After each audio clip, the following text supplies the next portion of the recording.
আমি স্কুলে আইছি আরেকজন রে এই আরেকজন তো হ্যাঁ বলেন ঝাড়ুটা একটু নিয়ে আয় না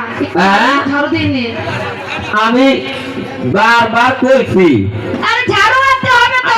রাও স্কুলটা একটু সুন্দর কইরা পরিষ্কার করে রাখবেন আমি তো বলতেছি আমার চাকরি পুরা হ্যাঁ এই যে এই সারাস আসবো না এই সারা আসবে না কেন কি হয়েছে সামনে আছে করে দম বন্ধ করে মরে গেছে এই আস্তে আস্তে দি আস্তে আস্তে স্যার কি সত্যি মারা গিয়েছে হ্যাঁ স্যার কি সত্যি মারা গিয়েছে ভালো না আমি মিথ্যা কথা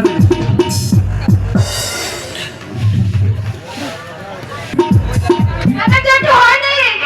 আরে ওকে দাঁড়া আরে একটু নিয়ে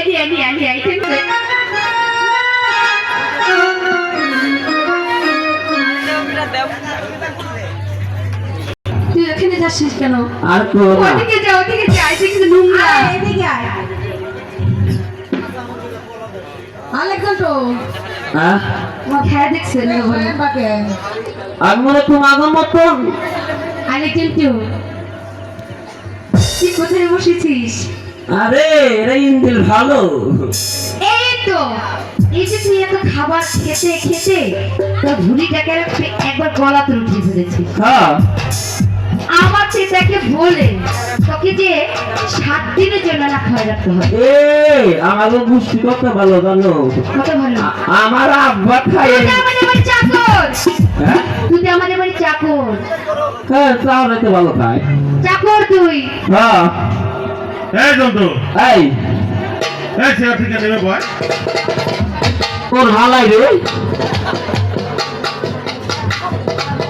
আরে মাসা নাম চেয়ার থেকে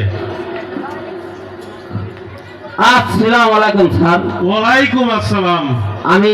ভুল বলেছি আমি বলছি কেরা না কেরা এখন তুই স্যার স্যার আপনি বেয়াদবি করার জন্য স্কুলে আসা হয়েছে। আপনি মারা গেছেন কে বলেছে ওই আলেকজান্ডার বলেছে তো এটা বুদ্ধি আমি মারা গেলে আমার বউটা যাতে নিয়ে যায় স্যার বলে কি আপনি নাকি আনসার করে তুমি ছাড়েন নাই স্যার আপনার বউ আমার খুব সুন্দরী তাই না স্যার হ্যাঁ একেবারে তোমার মতনই আমার মতন হ্যাঁ বাহ তাহলে মিল আছে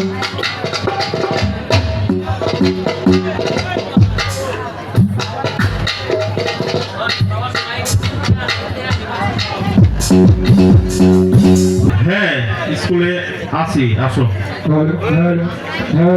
মাস্টার মশাই আপনার স্কুলে আমার এই বোনকে ভর্তি করতে চাই তা ভর্তি ফিস এবং কি মাসিক বেতন কয় টাকা আমার কিছু বলে দিন ঠিক আছে বাছা তুমি ভালো থেকো এই আরে ঝুটু তুই আবার কোথায় গেলি